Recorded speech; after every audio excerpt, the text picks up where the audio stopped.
Hi, everyone. I'm Alyssa Mito Pusey. I'm an executive editor at Charlesbridge. And today I'm going to be speaking with some phenomenal nonfiction authors about their most recent books. First of all, I'd like to invite the authors to introduce themselves. Let's start with Heather Montgomery, the author of What's in Your Pocket? Collecting Nature's Treasures. Hi, everyone. I'm Heather L. Montgomery. I'm so glad to be here with you today. My background is I have a BS in biology and a master's degree in environmental education. So I've been taking kids outside, getting their hands on nature for a long time. Our knees in the creek, our hands in the mud. Kristen Nordstrom, the author of Mimic Makers, Biomimicry Inventors Inspired by Nature. Hi, everybody. I'm Kristen. I am a veteran educator. I guess that's the title I'm going to give myself. This is my very first picture book. I have been a hands-on public school teacher for 25 years, teaching kids about science and about the world they live in through hands-on science experiences. And I am a founding member of a Title I public elementary school that serves a diverse population of students. The teachers that I teach with and the dedicated principal that I work with feel that science and hands-on experiences engage everybody in learning and wondering about the world in which they live in. Next up, we have Traci Sorell, the author of We Are Still Here, Native American Truths Everyone Should Know. CO, Traci Sorell, Dagwadoa, Jijalagi. Hi, I'm Traci Sorell. I'm a citizen of the Cherokee Nation. And the reason I wrote We Are Still Here, Native American Truths Everyone Should Know, is that it's, a companion in certain ways to We Are Grateful, Ojali Hiliga. That book looks at one tribe in a contemporary setting, but what are the experiences of the Cherokee Nation, my tribe, and that's what that book's centered in.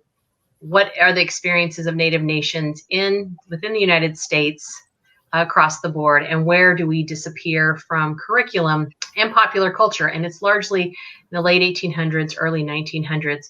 So I wanted to address that. My background is in federal Indian law and policy. I have a master's and JD with the emphasis in that. I worked in Washington, D.C. for a number of years on advocacy things. I helped Native nations with their court systems, writing codes for them, as well as training court personnel. So this is a subject that's near and dear to my heart, and I'm very excited to have this book out in the world. Last but not least, we have Melissa Stewart, the author of Summertime Sleepers, Animals That Essavate. Hi, my name is Melissa Stewart. I write science books for kids, including feathers, not just for flying, and seashells, More Than a Home. And I also go into schools. I do school visits, and I speak at conferences for teachers. And I am so excited to be with you here today. So thanks, everyone. Now I'm going to ask you to just tell us a little bit more about your book. What's it about? All right. I'm excited to show you a little peek into the art for What's in Your Pocket, Collecting Nature's Treasures. Maribel Lashuga did a phenomenal job with this art. I'm very excited about it. Just a little peek into the pages. George found a strange seed pod. He put it in his pocket. He forgot all about it until pop!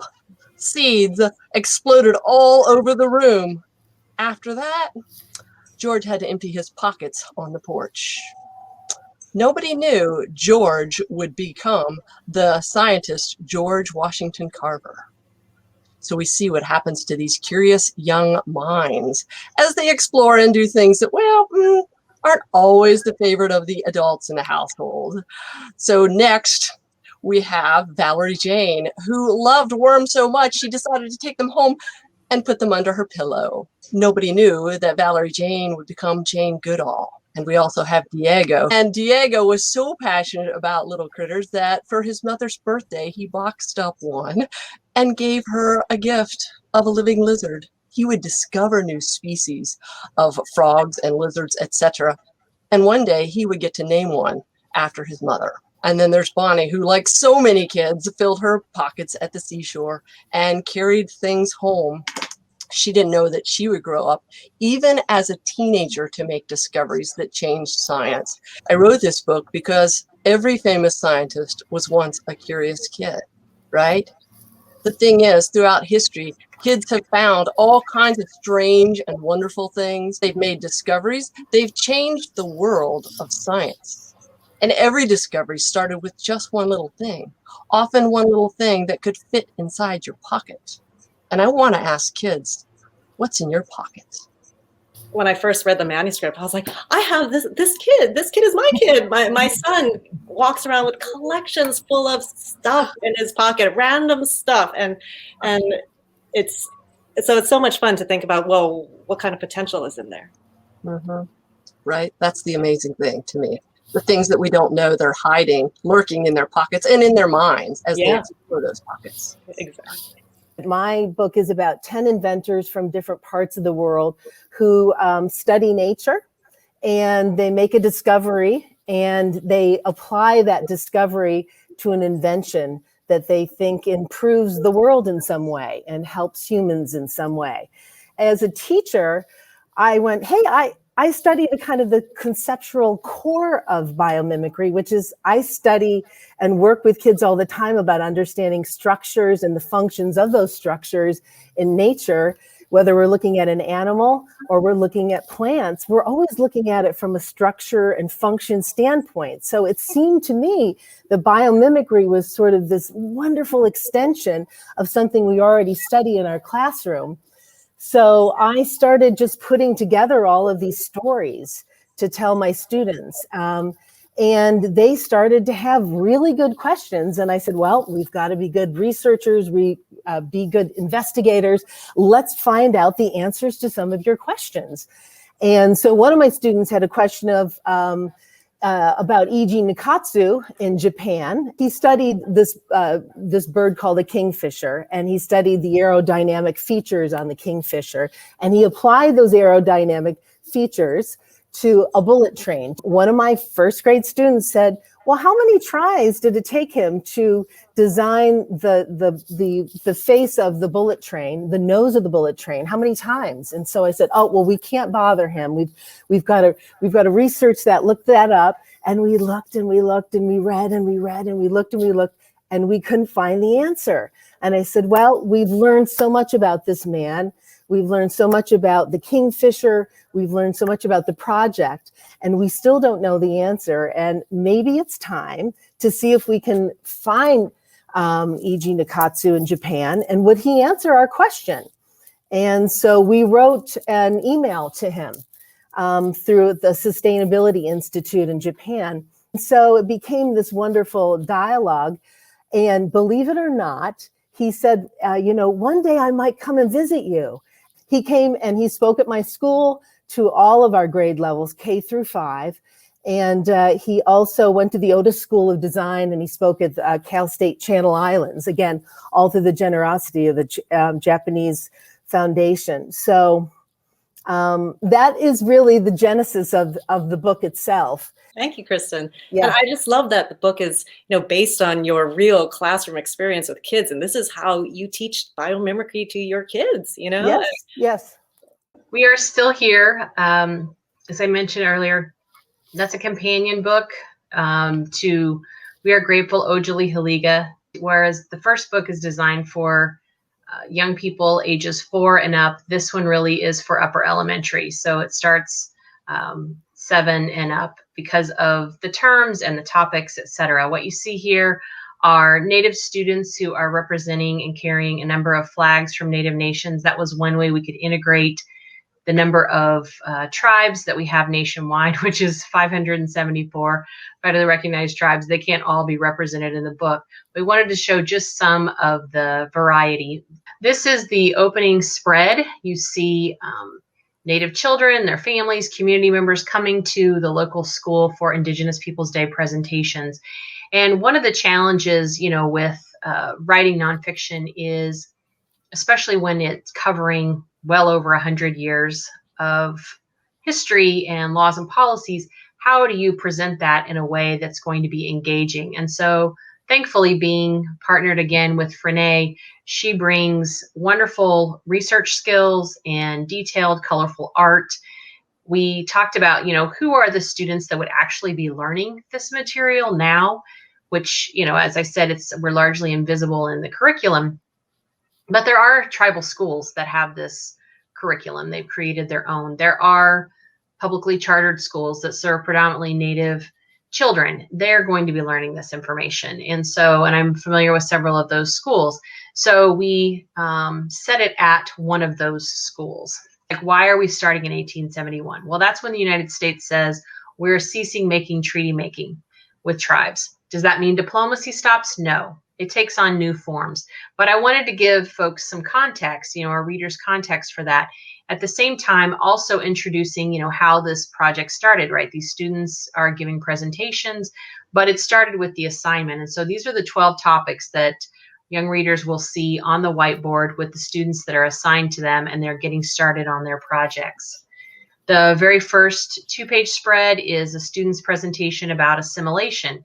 Now, assimilation is unfortunately a policy we still have. There are many times when Native nations are having to push back by things that are being put in place by the federal government or state governments to curtail our expression of our language or culture, protection of the environment, etc. The way we chose to depict this, again, for early readers was the taking of children and having them put in boarding schools. I want to juxtapose that with a spread that comes later in the book, which is language revival. So whereas students, when they ended up in a boarding school, were forbidden from speaking their native language, holding, their native beliefs close to them and practicing those, and also being forbidden from visiting their families, here they're able to learn their languages in a classroom. What you see on the whiteboard here is the Cherokee syllabary. So our language, for those who might be familiar with Japanese, it's very similar. We use syllables to make words and sentences and not letters like happens in English. So these are our children hearing from a bilingual book that's called The Apple Tree. The book closes with a wordless spread of all 12 topics, with the students who are presenting them being shown in trifolds. I put a more detailed timeline of 2 double-page spreads in the back that allows for a more deep dive into, let's say a teacher librarian is doing a unit on the 1960s.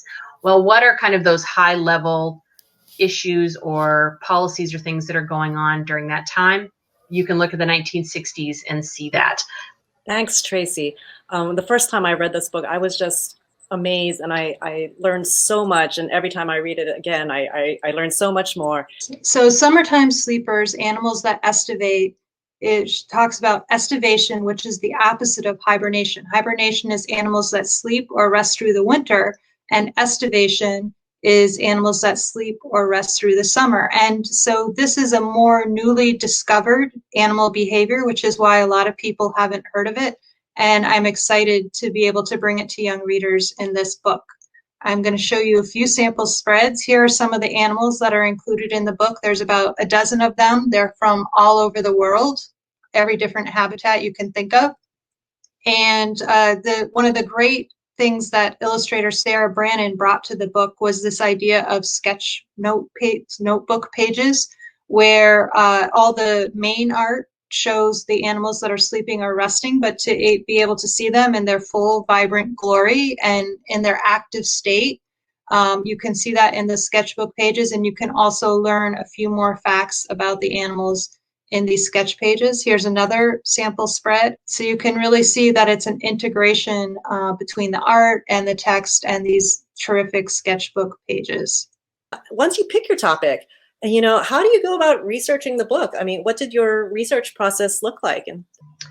For me, I had already studied this and I had worked in this area. So I was familiar with, in terms of, the topics that I wanted to share, the different time periods, things that had happened.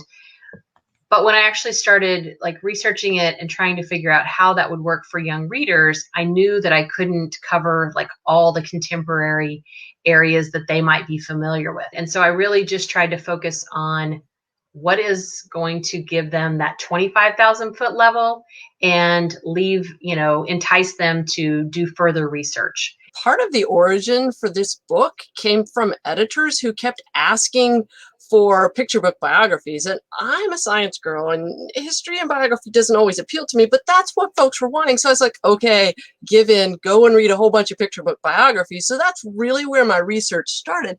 But the odd thing was, as I read those books, there was often one little scene in them that appealed to me. And that one little scene was where that kid scientist, that's who I was reading biographies about, of course, was out there picking up stuff. Also connected to my experience as an educator, because time and time again, I would see kids pick up and try to examine something in nature, and sometimes they weren't allowed to. And my little educator heart just kind of withered at that point, because I recognized like innately that that's like how you learn. Then I started diving in deeper, this like idea that, wait, does that a place where scientists start their skill building? So I went into a bunch of deeper biographies and interviewing scientists, and I got the chance to present at the E.O. Wilson Symposium honoring him, and that was just a phenomenal experience with a bunch of modern scientists, and they were talking about their origin stories. And that's when it all kind of started to fall together, that wow. So the research was, I guess, in a variety of different venues or approaches, and research is always my jam. I just love it. It's what drives me forward. So had a lot of fun with the research for this book. For me, this book started way back in 2011 on a really hot summer day. I was in the library to help stay cool, and I was looking through the adult book section, and I found a 250-page book on hibernation. And I said, wow, how could there be so much to write about hibernation? And I found was one tiny little paragraph in that book about estivation. And I said, well, what is this? I've never even heard of estivation. What is this all about?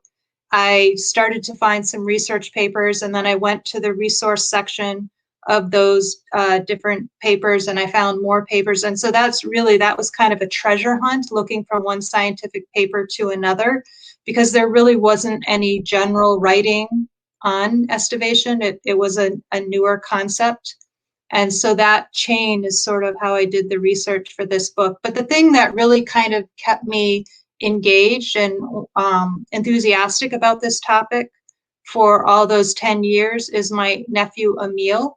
When I started writing this book, he had a pet leopard gecko, which is one of the animals in the book. And when I told him about estivation, his mind was just blown. And then I told him I was trying to write this book. So then after that, every time I saw him, he would ask me how the book was going. And I think it surprised both of us that it was a long journey. But I think being able to share it with him is something that kept me really personally invested through the whole process. Personal investment. I'm glad you said that, because that's kind of a little bit of the theme of mine, how it started, which is actually my son was taking AP Enviro in high school. And he was saying, I have never taken a more depressing class in my life. And he was just absolutely so depressed. And oddly enough, as a mother, I was kind of proud of that, actually, because I thought that's kind of an emotionally appropriate response, which is when you learn about something that's devastated in the environment. But I did have a little bit of a wake-up call as the mom. Is that the only picture of environmental science? And so I began researching and kind of looking up, are there any hopeful aspects of environmental science that might be appropriate for even the young group that I teach? I teach the 6, the 7, the 8, and 9-year-olds. And is there anything hopeful in this environmental message? Started reading Janine Benyus's book about biomimicry. And I found that her central message of the sustainable world exists.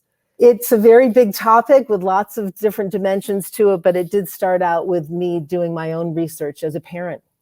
You never know what you're going to find in research, right? And there are always stumbling blocks and obstacles, but also wonderful surprises. As I was researching my book, I was trying to kind of place these animals in the world and also gather some materials that I thought the illustrator might be able to use. And the leopard gecko naturally lives in Pakistan. And in some of the papers that I was reading, it actually gave the coordinates that the researchers were at. And I discovered that there's a part of Google Earth where where you can actually input coordinates and you can be taken to the exact location on Earth. And so I was doing that over and over with these various different locations in Pakistan. And I got a telephone call from the Department of State asking me what I was doing. And I explained, and I guess they must have done a little research and seen my website to see that I actually am a children's book author. And I did send them some of my research materials, and I guess I was okay, but that was quite a surprise. So the day that I was at that symposium for E.O. Wilson and I heard the modern scientist speak, something clicked in my brain, because I realized and recognized there was a lot of new scientists kind of on the cutting edge from all kinds of backgrounds. And it changed my book. And in such a great way, because instead of just presenting the historical perspective, I could present through time and give kids a lens into the future, which was really exciting for me. For myself, I think one of the interesting, I don't know if it was surprising, but just the constant advocacy and presence of leaders of Native nations going to Washington, D.C., writing letters, like being in communication. I was very familiar with that in my work. And, there's always things that you're reading about in history or when you're studying case law, et cetera, of people weighing in on things. But the agency, the continued agency of Native nations to speak out and advocate for policies or laws they wanted to see in place that would help, protect the land, resources, take care of people, or the advocacy against things that were being proposed has been constant. And even in times that were not hospitable, when the federal government or state governments were actively working against tribal interest. And so that was just heartening to see. And I thought, that is definitely not a narrative that we hear at all. But there was so much evidence of that. And it just gave me a lot of hope, about what our past has been and what our future will be. I contacted all of the scientists that are portrayed in the book. And I asked them at the end of every one of the interviews what advice they would give to young kids. And they said, well, curiosity, actually, to stay curious. And I thought there was such an innocence in that answer, but such an accessibility for young kids, no matter where you are in your educational process. Melissa, you've set up all of these books that we're discussing today.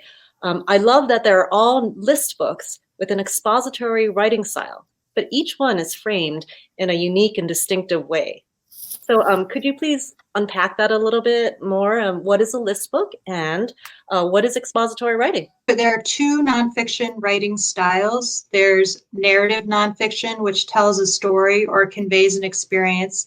And then there's expository nonfiction, which explains, describes, or informs in a clear, accessible way. And all four of our books fall into that category, although some of them do have kind of mini stories within them. And a list book is basically, there's a main idea presented in the beginning, and then after that is the rest of the book is example, example, example, example, and then there's often some kind of summary in the end that pulls it all together. And there are a lot of children's books that are list books, and it's a really great structure.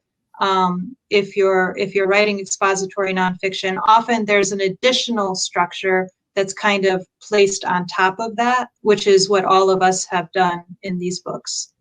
So structure is almost always the challenge for me. And as I'm going through the research, wow, there's so much there. I've learned a lot from folks like Melissa about structure.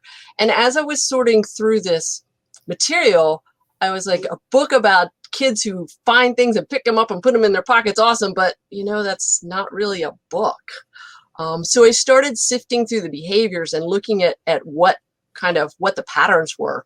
And I would see that, some kids the story was where they were finding the thing. And for some of the young kids, the story was where they were actually collecting them. You know, they were sorting, they were dividing, they were recategorizing, and that's a really cool skill, a science skill to think about. And then some kids, they were making discoveries that mattered to the world. And so I ended up grouping these behaviors. I came to this idea of using a refrain, and thankfully we have this amazing art that helps to support that with a character that's introduced to kind of lead the readers through. So I grouped the scientists in groups of 3, and so there are 3 who are finding, and there's a passage about that. There's this refrain, and then there are 3 who are collecting. This is a second person narrative piece. And so that was kind of nice, where I could turn and speak directly to that reader. You know, when you do this, do you do this? To get them engaged. And then in the end, to show them that, you know, the discovery is possible. So that's kind of how the structure came about, and the pieces that we put in place to support the structure. For myself, it was easy because we, being paired up again with Frenae for another book, my editor, Karen Boss, said, you know, I want to do another book with you and Frenae. What do you want to write about? So I looked at keeping the structure the same. Now, obviously, the opening spread in We Are Still Here is much longer than it is in We Are Grateful, Ojali Haliga. But it does have a repeating refrain. We say Ojali Haliga, which is We Are Grateful, in each season. In this one, each spread, we say We Are Still Here. Even in times where literally the We Are Still Here is like we're surviving until we get to that point of thriving. So if you look at We Are Grateful, Ojali Haliga, you have an opening line for each season, and then there are sub parts to the stanza for that season. Well, with this one, obviously, again, it's an older age group. I needed to convey more information. So there's an opening line, and you have all of those sublines in the stanza, and then the repeating refrain appears on each spread. So it does give more information. Unlike We Are Grateful, we have a closing spread that kind of wraps things up. With this one, we did a wordless spread that brought in the wordless opening of the title page and wrap that up in the end. But the structure, like I say, was important to me to kind of keep that in place so that you felt the connection between the 2 books. One being, like I say, one nation, and then we kind of go to what is the reality that that nation has existed within and currently exists in. I wrote this book 300 different ways. Honestly, you know, here it is as a poem, here it is as a rhyming. It was just one thing after another until one day. I hope you don't mind if I share this, Melissa, but I happened to be going to an SCBWI conference, and I stood next to Melissa Stewart and said, I'm wrestling this biomimicry concept. I'm trying, and biomimicry's winning. And in Melissa's generosity, she said to me, you got to find the phenomena. You've got to find the story, the spark. What was the moment of inspiration? And I went, oh, that's a great idea. Oh, wow, that's really hard. So it was a blessing and a curse all at once. It was the best advice I could have ever gotten. And it pushed me as a writer, and it all came together. Well, I'm so glad that it all worked out for you and that my advice was able to help you out. That's wonderful to hear. And I think there's a lot of innovation happening in nonfiction right now. It's really a golden age of nonfiction, and that we all can just talk together about what we're doing and be excited for one another. This book actually has 3 layered structures on top of it. So it is a list book at its heart. It's also a compare and contrast book. You can see between 2 spreads, there's the word but that links. So it's some snooze in groups, but others rest alone. So it's comparing them.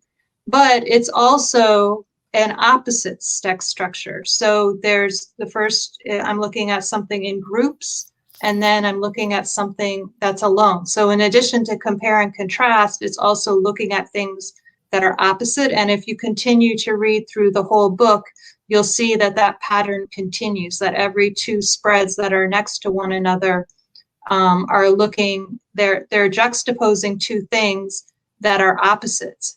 And so really structuring this book became kind of a game, because not only was I trying to stick to this opposites, I was also trying to present the animals in evolutionary order. So first there are invertebrates, there's insects, and then there's some other invertebrates that come next. There's a snail and a crab, reptiles and amphibians and mammals. So it kind of goes in that pattern. As nonfiction authors, you've done the hard work of, deciding what you're going to write about. You've done the research. You've figured out the best way to present all that information. You've written the book. You've rewritten the book and rewritten the book again. And you've worked with the illustrator to develop the art. And you've seen your book come together. So what do you hope kids will get out of the book? I'm going to be really quick. My hope is that children see themselves as mimic makers. That's why I named it that. I want them to understand that it is your curiosity and it is your wonder about the natural world that is your entry. So I hope they see themselves as mimic makers and they feel free to ask questions about the world. That's my hope. Of course, whenever I write, I think about, who are the people reflected in the book or the events and who are most closely associated with that. So in this case, my hope is that for any children from Native nations, they are excited, to see themselves represented in the pages, because there is a very real sense of invisibility in their classes, in books about them that don't act like they're part of this country, and they're not, they haven't made contributions and they haven't shown agency. Their ancestors in very recent generations have been MIA, and that's just not true. So that's what I hope first and foremost. My son is in 5th grade, and when I saw that nothing had really changed in terms of when I was younger to what he was being taught, that really precipitated this book. And similarly for those children, young people, adults who aren't Native, what I hope from them they receive from this is a base level knowledge of what has not been shared with them to this point, when this is, this is certainly our national history and our contemporary reality.